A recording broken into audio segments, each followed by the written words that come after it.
नमस्कार मित्रों, आप सभी का स्वाभिमान भोजपुरी में हार्दिक अभिनंदन करता हूं। आप सभी ने तो भोजपुरी में काफ़ी गीत और काफ़ी तरह के गीत सुने होंगे, लेकिन आज कुछ हट के कल्लू जी आप सभी के सामने प्रदर्शन कर रहे हैं।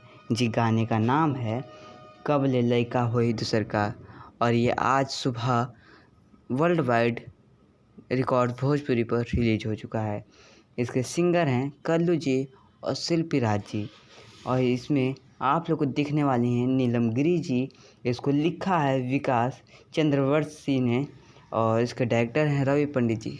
जी हाँ, रवि पंडित जी जिन्होंने लैला पुदीना और लैला नेनुआ, पीली पुदीना, काफ़ी तरह के गीत और बहुत ही इंटरेस्टिंग वीडियो दिखाते हैं।